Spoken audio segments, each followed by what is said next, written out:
Hi, I'm Ian, and this is my December wrap-up. It's that time of the month again. I have cramps from all the shitty books that I read. Or didn't read. I DNF'd, I was brutal. I'm telling you, brutal. I read 8 books in total, and although the average rating for books this month was pretty low, I did walk out with a new, all-time favorite. So, normally I would hold up the physical copy for y'all, but I am filming a bunch of videos, and books are literally all over the place because it's that end of the year stuff. So I'm just gonna be throwing up pictures of the books as I talk about them. And the first one is Confessions by Kanae Minato. This is translated from the Japanese by Steven Snyder. This is a psychological revenge thriller. I've seen it kind of thrown in with horror sometimes, I guess. A teacher named Yuko, whose daughter is murdered. Her 4-year-old daughter is murdered at the school where Yuko teaches. The teacher eventually finds out that there are 2 students involved. This book is told in 3 acts. The first act is told from the perspective of the teacher, and then the last 2 acts are told from the perspective of the 2 students involved in her daughter's murder. And the first act, or the first part of the book, is basically the teacher standing in front of the classroom and saying exactly what she knows about the murderers, as she is basically ready to just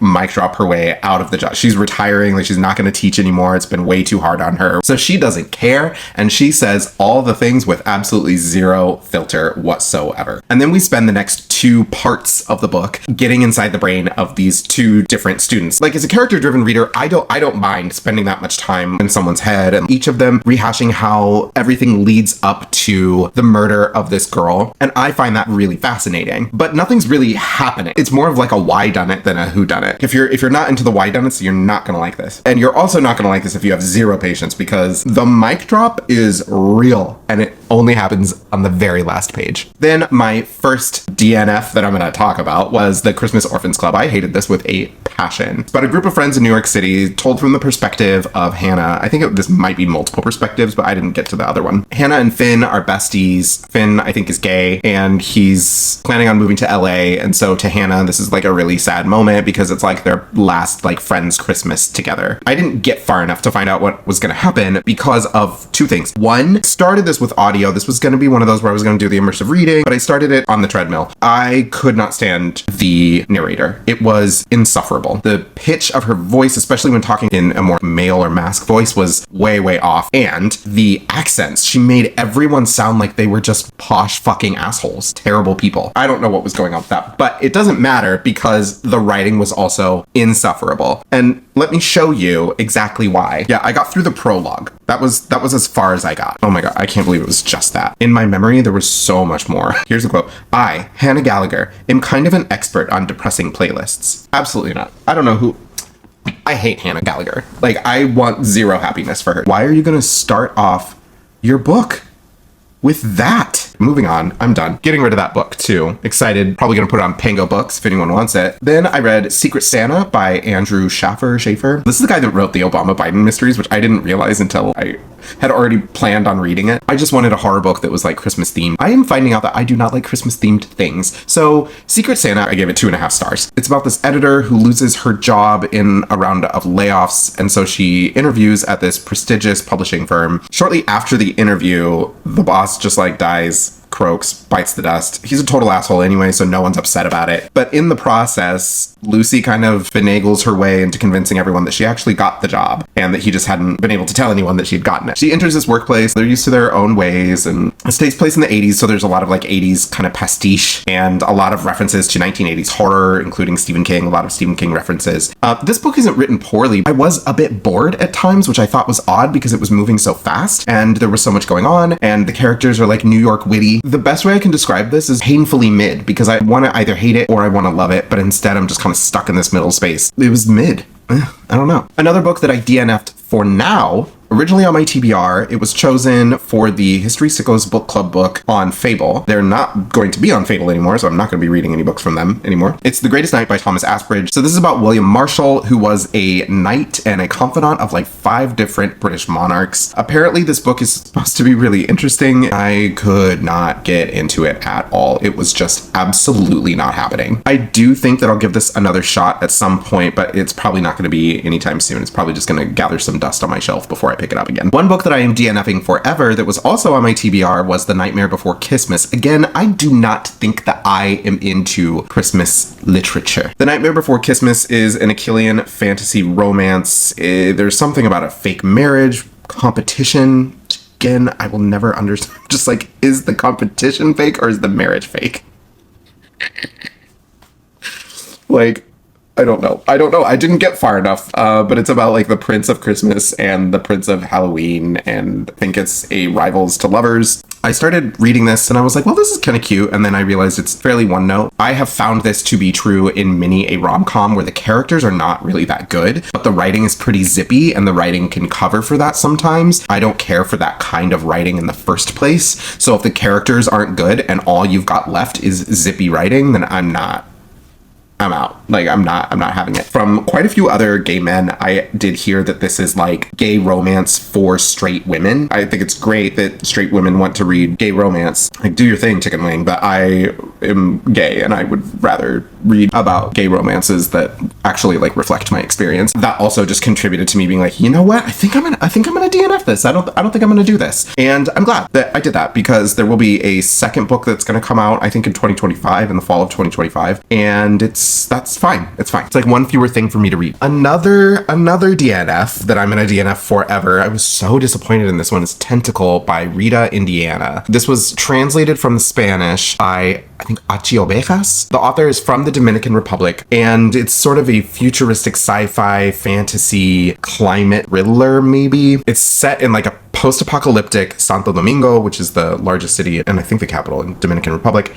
And it follows this young maid who is a woman and is prophesied to help save humanity and the oceans. And in order to do so, has to transition to a man. This is all from the back because I didn't get very far. It felt pretty juvenile, if I'm being honest. And I do think the author was fairly young when they wrote this. It kind of feels like there's supposed to be some sort of shock and awe. It feels punky in that way. That's not the style of writing that I like. This probably felt really punchy in the Dominican Republic, which I understand to be a place where homophobia is like the norm. DNF'd that. Probably will not pick it up. I don't plan to. Then a book that was not on my TBR that I randomly picked up because I just randomly decided I was interested in it, and it was a memoir. It's called Knife: Meditations After an Attempted Murder by Salman Rushdie. So Salman Rushdie, who is the author of Midnight's Children and what's the big one? The Devil's Satanic Verses. Though he's most well known for having a fatwa set against him by Iran for having written these satanic verses. And I forget what Islamic law he violated. I have yet to read his stuff, but after reading this, I'm really excited to. In 2022, he was invited to participate in a panel that was talking about the safety of authors and how important it is to keep them safe. And during this panel, a man rushed on stage and stabbed him, I think it was 22 times. The memoir talks about his thoughts and feelings about that having happened to him, like kind of sorting through the trauma, while also talking very grimly about the physical healing process. And it's insane that he even healed. He lost an eye in the process and definitely goes into detail about that. Like, it's a really insane book because it's really gruesome and really grim in some parts, and then in other parts it's really, really beautiful. I actually really liked this. This was 3.75 stars. I listened to the audiobook, which was narrated by the author. I don't think he was actually the best narrator. There was a certain authenticity that you can't recreate that with a different narrator. I really liked it though. Another book that I really, really liked was Say Nothing by Patrick Radden Keefe. This is about the Troubles in Northern Ireland, which occurred in 1960s to the late 2000s. And this was the ongoing conflict between the IRA, the Irish Republican Army, and the Unionists, or people that wanted to keep Northern Ireland as part of the United Kingdom. And within that, there is sectarian division, right? The IRA being more Catholic, the Unionists being more Protestant. It focuses on the disappearance of a woman who was the mother of 10 children, and what happened to her is the impetus for the rest of the book, zooming out and really just trying to give everyone a bit more humanity than what they were probably historically being awarded. So this is a really important book. It's a good book, especially if you're into true crime and narrative fiction. I still think this could have been more narrative, but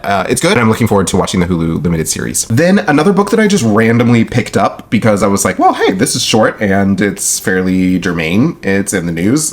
Why the hell not? Orbital by by Samantha Harvey. So this is literary contemporary sci-fi. It's literally about astronauts orbiting the Earth in a space station, but it's contemporary. It takes place today. So there's no like new sci-fi science. We're shifting focus among the different astronauts that are in the space station as they orbit Earth, how they interact with each other, a little bit about their pasts, but like, you know, nothing too deep. This is like 200 pages long. So it's really, really brief. That fits the idea of orbiting the Earth. You're going really effing fast. Your days and nights are almost non-existent.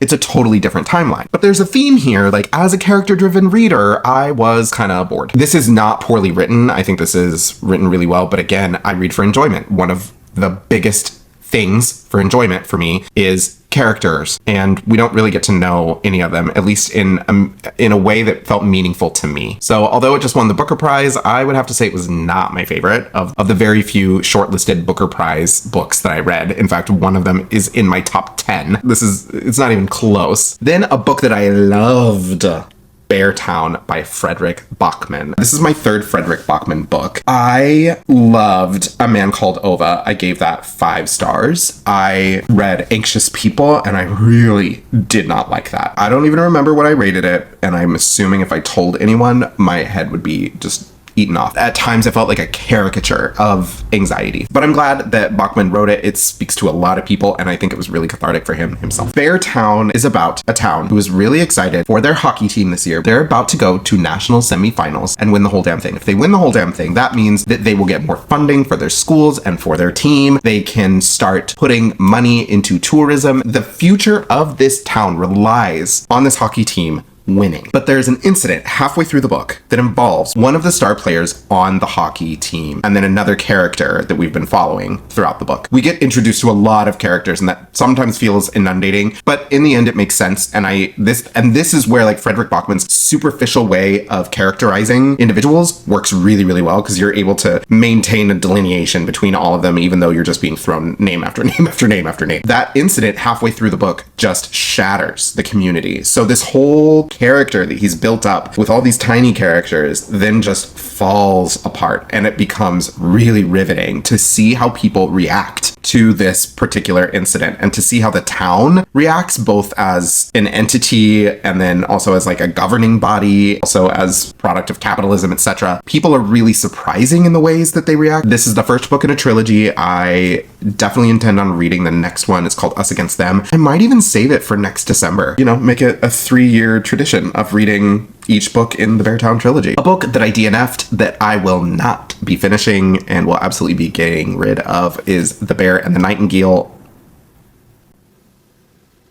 The Bear and the Nightingale by Kathleen Arden. I just found this really bland and boring. This book is about a young girl whose mother dies, her father gets remarried, and you can imagine this is like evil stepmother. There are elements of spirits based on Russian folklore. This takes place in Russia. And then honestly, I couldn't really tell you much else about that. I was surprised at how slow this moved. I think that my reaction to this book is a side effect of this book. It's not really taking place in a world with which I identify at all. There are clearly going to be no queer characters, and you can assume that this takes place in a world where queer characters like don't even exist. And not every book has to be that way. Like, I don't, whatever, I don't care. The point is that I am looking for the books that do contain that kind of stuff, and this decisively does not. I'm sure that there are tons of people who love this book or who will like this book. This just moved way too slow, and it totally takes place in a world that I would never want to live, because I wouldn't be allowed to. You know what I mean? Then I read Even Though I Knew the End, a cute, short little sci-fi fantasy noir mystery thriller, about 133 pages. This is sapphic, and it is about a woman who has sold her soul to the devil in order to save her brother. She's then counter-offered a chance to not have to spend an eternity in hell and secure her future with the woman that she loves by tracking down this demon serial killer known as the White City Vampire. So this was short, this was sweet, it was pretty good. I enjoyed the main character. The book really did avoid a lot of tropes. I also there's a lot of like magic in this and magical creatures. However, there's not a lot of time spent explaining it, and thank God, because I can't like there's like towards the very beginning there's like this magical ritual that the main character performs, and they start to go into describing it, and then they stop themselves and they're like, you know what, the particulars don't really matter. And I'm like, thank you so much. That's what made me stick with the book. I was like, oh, okay, like they're not going to waste my time here. I think the only downside to this is that it is so short, and every character seemed to have a really interesting backstory. I think it's short, sweet, and fun. It's great. Last of the books that I read in December, The Employees by Olga Ravn, which I gave 2.5 stars. Honestly, I don't even know what this is about. This is some sci-fi, futuristic, dystopian sort of thing. There are people and humanoids that are living on a space station, and there's this initiative to interview each of them to find out why they're so obsessed with these objects that they found on this planet that is called New Discovery. So the book is like statements. You start off with statement 040 or 004 or whatever it is, and then you just chronologically go through the statements. There are no character names. I couldn't tell when I was supposed to care about a character or like a statement. It was just one of those where the book definitely asks you to like clock in, do some thinking, and think about not only what is being said, but like what isn't being said. Zoom in, zoom out sort of thing, and tie together what the author is saying with metaphor and allegory and analogy, etc. And I was like, I don't want to do that. It was only 125 pages, so I just read the damn thing, but ultimately it did not engage me intellectually because I read this before bed, bitch. I honestly just do not care enough to give it a bad rating or a good rating. So we're doing 2.5 and walking away. And then I'm just gonna rattle off really quick the audiobooks that I tried this month and just was like, nope. I tried The Hour of the Witch by Bohjalian. I just thought that was boring. I thought the voice was really boring. And honestly, I'm not that into witches. So like, if you're into witches, like, don't pay attention to me. You Dreamed of Empires. I've been wanting to read this for a long time. It had been on my Libby holds for forever. And then I finally got it, played it, and was like, wow, this is really boring. I own a physical copy of The Vaster Wilds by Lauren Groff. I decided to go ahead and try the audiobook because the book was short, gave it a listen, thought, wow, this sounds really biblical, pulled out the book, immersed reading, and I thought, absolutely not. It was far too purple for me. I gave the book to a friend and DNF'd the fuck out of it. Then I also listened to Whale Fall by Daniel Kraus, and I did that because I enjoyed Drowning by TJ Newman so much, and I was like, ooh, I love this underwater stuff. No, that's not what it is. I don't love underwater stuff. This was a really cool idea about a man like surviving inside a sperm whale, but only having like a certain amount of time to be able to do it. But this was so science heavy. Nope. I also listened to Rouge by Mona Awad. I DNF'd it. I didn't like listen to it. I tried it, but I was like, this might work if I had the physical copy. It definitely is one of those books. It's not that easy to understand. It takes a little bit of work. I think it orbits the weird fiction realm, and usually that is not so easy to listen to and requires having the physical book. So that is not a DNF forever. That's just a DNF for now. And the last two DNFs for now are going to be All Systems Red. I actually didn't dislike that, but I just could not find the time to get into it and really sit with it. I'm definitely going to be reading that, just not right now. And another not right now was Clear by Carys Davies. I started the audiobook, gleaned while listening to it, but then at some point I just stopped listening to it. It became background noise, which is a thing that happens to my ADHD brain sometimes. So I noticed I was like 10 minutes from the end of the book. I didn't catch any of that. I'm just going to take some space. And that is my December wrap up. If you'd like to know what I'm reading this month, don't forget to check out my January TBR video in which I talk about all of the books that I am reading in January. And don't forget, January, my theme is like tying up loose ends. So a lot of the books that I'm going to be reading in January, books that I've already started and just want to finish. And you're like, Ian, why didn't you do that before the new year? And I'm like, fuck Gregory. Like, Gregorian calendar, what? No, we're doing this before the lunar new year. Are you crazy? So be sure to check out that video, like, comment, and subscribe if and you want. Thank you so much for watching. Happy reading. I'll see you next time. Bye-bye.